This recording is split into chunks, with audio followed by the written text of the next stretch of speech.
I'm Zach. Nice to meet you guys. This is the story of like kind of a 5 or 6 year obsessive odyssey that I went on, and kind of where I'm at with it now. So to start out with, just to get everyone hyped up, because I know I need to wake up. This is awesome. I can say lots of things about dynamics and contacts, and humans are good at this. I can't do any of this, but people can in general. We may be like robots to do some of this. So where are we at with the robots? Everyone's seen this stuff. It's pretty good. I think what I really want to say about this though is, the state of the art, as probably all of us know, is some flavor of kind of hybrid optimal control at DC, where all of these contacts with the feet, and you'll see in a second with the hand, these are all pre-planned. They're not really being kind of reasoned about in the controller in maybe some of the ways we'd like. These are either chosen by heuristic algorithms or by human engineers sitting there saying, left foot, right foot, this hand goes on this thing. Yeah, that in particular, right? That like using the hand there is totally, some human engineer sat there and said, okay, robot, you're gonna put your hand on this beam right now. This kind of thing, right? Okay, that's where we're at. This is amazing for sure. But maybe there's another way, regarding these contacts. This is probably a lot of you guys know this. Igor Mordach, he most Federal worked for like 10 years ago now. This is all what they call contact invariant optimization. There's lots of cartoony physics here that I don't like, but the gist of what's going on here, right? There's no pre-specified contacts at all. They use a smooth contact model, so the physics is in, but all of this stuff just comes out. You just do sort of gradient-based optimization on this thing and like crazy stuff, right? So I think here the objective was get robot 2 as high as possible, and this behavior where like robot 2 climbs on top of robot 1 and whatever, and like all this is just completely comes out of doing gradient-based optimization, which is insane, right? And I mean, honestly, I feel like no one has quite surpassed that, even like 10 years later. Granted, the physics is garbage and it doesn't really work on a robot, whatever, but I think my kind of point of view is, can we get some of this flavor into our algorithms? Can we do some of this kind of stuff? Can we get some of this to sort of work on a real robot, right? So that was kind of that's where I'm coming at this from. So part 1 of the talk is everything is optimization. So control is optimization. We all know this, right? You got your optimal control setup, model of your robot, maybe some constraints, what you want it to do, discretize, optimize. We all know about this. Okay, so other stuff though. Physics is optimization. This came up earlier, so that's great. You got least action principle. You minimize some function. I think the thing I want to point out here is, as a controls guy, this is actually a trajectory optimization problem, which we usually don't think of it as. So if I were to, so we're all clear, Q is posed, right? L is Lagrangian, kinetic mass potential, and you minimize this thing. So if you're an optimal control person, you're like, hey, this is a trajectory optimization problem. The way to think about that, by the way, is if I turn Q dot into a new variable called V, and then introduce a constraint, Q dot equals V, if I kind of squint and pretend V is U as my control, this is exactly a trajectory optimization problem. So if I take that perspective, I can do collocation, whatever you like. I can discretize this thing, and I can just directly numerically minimize this thing, just like a trajectory optimization problem. We never do that, but you could, and maybe there's some reason you might want to. So particularly the reason you might want to is if I do it this way and have a nice optimization solver doing my physics, I can put constraints on it, just like in my trajectory optimization problem. So instead of torque limits, I'm going to go put this other inequality in here. Phi is the height above the ground of my brick, and this says the brick's not allowed to go through the floor. And if I just put that inequality in there and solve this like an optimization problem, like a trajectory optimization problem, all of a sudden I get impacts. This thing says go through the floor. The Lagrange multiplier on that constraint ends up being the impact, force, and all this kind of stuff just works. And I can use like an interior point method to solve this. And all of a sudden, all the issues we typically associate with simulating these non-smooth contact dynamics kind of disappear. And I can leverage all the good things about numerical solvers to do this. You can also do friction in a very similar way. I won't talk about that. This is really recent stuff, actually. Turned out this is the hardest part of this whole thing. And we spent a long time trying to figure out how to do collision detection. So you guys, if anyone is learning and you hear people talk about differentiable simulators a lot recently, it's all nonsense. No one has a differentiable simulator. And this is really why. If you go way down to the bottom of that simulator, somewhere in there there's a collision detection thing. And most of the current ones use some variant of like GJK or where these like graphy, go enumerate all the vertices on your thing, and that's totally non-differentiable. So what we did is, again, collision detection between convex objects. You can write down the convex optimization problem, which is not that surprising. It's like, distance between two convex things is convex, blah, blah, blah. And you can get stuff like this, where you get the closest points and all this good stuff, and it's optimization. So everything's optimization. Cool. Part 2, what do we do with that? So we have all these things now. We can do control as optimization, I can do impact dynamics as optimization, friction as optimization, collisions as optimization. So if I want to actually use this to do stuff on robots, I need something to put these together now. And that's kind of the hard part. So how do we do that? This is kind of the key idea. We call it a differentiable interior point method. So I'm going to look inside one of these blocks. So let's say it's the impact dynamics block. If I zoom inside there, this is like an abstracted, dumbed down version of what's in there. Some objective function and some inequality constraint. And you can do more stuff. This is just the simplest version of this. So the way to think about this is, so in this, say, impact dynamics block, x might be like the robot's state, velocity, whatever. Theta might be the friction, right? And in the friction block, for example, x might be the friction force I'm actually solving for, and theta might be the velocity of the robot that's coming from over here, for example, right? So these things are, the things I'm minimizing over in one block end up being parameters of the other block, right? That kind of thing, and they're all put together in weird ways.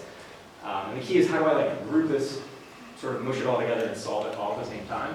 So what we do is we take this thing, we use vanilla optimization ideas, namely interior point methods, which take this inequality thing and turn it into this log barrier thing. And graphically what that looks like, right, is I have this log function that blows up at the constraint boundary, and that keeps me from violating the constraint. And the rho thing up here, people call that the central path parameter or barrier parameter or whatever. Basically, it's like a smoothing parameter that tells you how steep the log thingy is. And as I crank on this, I start with it nice and smooth, and I crank it until it, in the limit, approaches the true constraint, right? So the cool thing about this, everyone's probably heard of interior point methods, right? They're kind of a state-of-the-art thing for convex optimization. They get you, there's all kinds of nice convergence proofs and stuff about this, but they get you really, really good fast convergence, and you can satisfy all your constraints at tight tolerances and all that stuff. The magic is in this log thing that smooths out the constraints and lets me use Newton's method. I can use real optimization, and I can still get the hard answer. So the trick here is I'm going to turn all the non-smooth badness that we associate with contact dynamics into inequality constraints, and then use this log barrier trick to solve it. The real trick then, so I got this, I can do smooth things, and in particular I can diff this, right? So now all these inequality constraints I can differentiate through, and then I can use the implicit function there to get the derivatives that I want. So like derivative of, I don't know, friction with respect to normal force or whatever, all the kind of stuff you would want. I can kind of use this trick and everything's smooth. And also this is almost free, because the expensive thing is this matrix that I have to compute anyway to solve the optimization problem. It's actually pretty efficient. Okay, so we can hook all these things together, and essentially what we do is we have little interior point solvers for each block, and they're all hooked together, and then I basically solve them all at the same time, all together, and I crank on those barrier parameters all together, so that I can solve the whole thing. All right, so now what do we do with this? The first thing we do is we take these three blocks. So I've got impact dynamics, friction, collision detection, and we make a simulator. So we did this a couple years ago. We called this Dojo. It's kind of fun, although, I don't know where we're going with this. But the takeaways here, we do hard contact, so there's no interpenetration artifacts, no weirdness, right? Because I can satisfy those inequality constraints. There's no creep, right? Like none of all the weird badness that you associate with a lot of simulators, we don't have any of that. So it's real hard contact. Also, we use nice integrators, so we get energy and momentum conservation and all that good stuff. If your care is a symplectic variational integrator, blah, blah, blah. And then lastly, we get all the hard contact stuff, and we still get smooth gradients, right? So usually, it's you can have your cake and eat it too. Everyone's like, oh, if I use some kind of complementarity-based solver, I get non-smooth stuff, and I don't get gradients. If I use a smooth contact model, I get gradients, but I get all these artifacts. You can have both. So we get both things, which is cool. And you can do all kinds of fun stuff with this. So this is system ID, where we estimate out the parameters of a block, and RL stuff, gradients, and this is actually sample-based motion designer for manipulation. And obviously, the things we want to do are these kind of locomotion things with trajectory optimization. So let's look at that. So now, this is all the dynamics that we just talked about, and I can again nest this underneath the optimal control thing. We can do stuff like that. But the kind of real thing I want to do, right, going back to the original thing, is I want to actually be able to reason about these contacts at a pretty deep level online, on the robot. So if I get pushed, I want the robot to know that I can put its hand out and like balance off this wall if it's there, that kind of thing, right? Without having to use a bunch of hand-coded heuristics to figure that out. So we did this, it's slow. This stuff is like 20, 30 minutes for these kind of results. So then you ask the question, okay, how can I speed this up and how do I get this to run online? So what can we approximate from this whole thing? Basically what we started doing is just looking inside each of these blocks and start to linearize stuff. But the key idea is you keep the structure. So I'm keeping the inequality constraints, I'm keeping the interior point stuff so I can actually reason about all this continuous everything. But I'm going to just go approximate bits and pieces inside these things. So first off, we're going to like take one of these motions, say, and we're going to do MPC as a tracking controller. So we're going to linearize about some nominal trajectory, have a tracking cost, blah, blah, blah. So we linearize the robot dynamics. We linearize the sign distance function, so the distance to the contact. We linearize that function, but it's still in there as an inequality constraint. So in practice, what ends up happening is, rather than these super nonlinear optimization problems, each one of these blocks basically turns into like a linear program or a quadratic program or an SOCP after we do these simplifications. Yeah, all that good stuff, usual stuff you do. We still, though, right, maintain the structure and the overall set of tricks. We do cool things with this. This is like in sim, randomly initializing the initial state, and the reference here is periodic trotting gate, whatever. You can see everything kind of converges to that, and the mode time is all weird. This is my favorite one though. So this blew my mind when this worked. So this is like some weirdo point-foot quadruped model. The reference here is a periodic trot at the origin. So the reference that's given to the MPC controller is this periodic trot standing still at the origin, nothing else. And it's just a quadratic tracking cost on that, but with all the dynamics. And then we kick it through the air. It flails around in the air. It lands over here, does some recovery thing, and then it trots back to the origin. All that this has is that trotting thing at the origin, linearized everything about that, and this just works. Like, it does push recovery, it figures out the contact modes, and it trots back to the origin, all of which is just given that one periodic state. So this, I thought, for me, this is like really kind of gets at, there's something there. And then, yeah, we've managed to put this on hardware. Here's like that controller on a real robot. It's not amazing. I think the main reason it doesn't do, sort of comparable to the current state-of-the-art stuff that we're all used to seeing is it's pretty slow. So this is only running at like 30 or 40 hertz. And I think better implementation, we could get this. I think if we could run this 2 or 3x faster, we'd be on par with kind of the state-of-the-art central PC stuff. If we get the rates up. Which again, I think it's just lots of implementation. Cool things though, we can track arbitrary motions with this, so it's not just this can gate. I can take any trajectory with any arbitrary sequence of contacts, whatever. I can just throw it in here and it tracks it, right? So weird stuff like this, where you were trying to like climb up a wall. Anyway, and then like just to kind of sum up where I want to actually go with this. So right now, right, we have simulators, we have controllers, blah, blah, blah. Usually, we design stuff in sim, we train something in sim, and then we just put it on the hardware, and that's kind of the end of it. Maybe we transfer learning, whatever. And this gets back to the really awesome RL work from yesterday. What I really want to do with this is take this whole thing and close the loop on it. I want to actually take the data we get from the experiments and pull it back into the simulator. And in a bunch of places, right? You can imagine collision geometry stuff. In the dynamics, we could estimate things like compliance, actuator models, whatever. Weird friction models, take your pick, right? But I can imagine varying little function approximators in strategic places inside the simulator.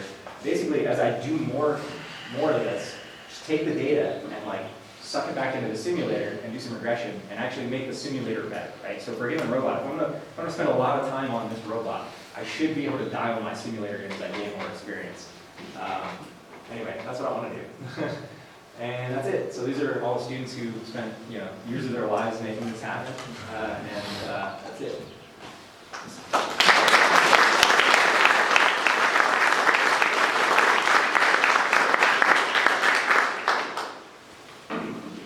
One of the statements you made was that you wanted to use this method to avoid complex heuristics or things like that in order to have these emergent contacts. But then to get the method to work, you had to start linearizing about some reference trajectory. Mm-hmm. How do you generate that reference trajectory without using those kind of heuristic contact scheduling? I mean, so the dream is for like some algorithm to go like do all this for us, right? I don't think we're there at all, right? It's still trajectory optimization, it's still local, blah, blah, blah, I have to guess and whatever. There are, global-ish methods that can do cool things in this, but, that's hard. I think the main one that, really gets at it is that flying through the air thing, right? There's no push recovery jurisdiction there. It just, figures that out, right? So that, for me, is cool, right? And I think if I were to stick a wall there, too, it would use it, right? That's sort of, for me, that's, kind of really saying it. Okay, cool, yeah, thanks. Yeah. Well, that was a very cool talk. I do have an option for you if you're looking to add a creative writing event to the end of it. Sorry? I have the creative writing option if you're looking to Oh, add yes, excellent. event. Right. Trajectory problems you can discretize. Squint at it while you want to minimize. Robots need constraints where humans show restraint. Also the movement we can optimize. Thank you.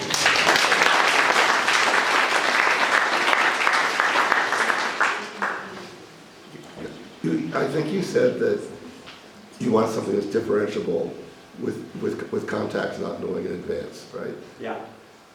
But physically, when you go from not a contact to a contact, I guess we call it grazing contact or something like that, is physically not differentiable. Totally agree. So what happened to make it differentiable?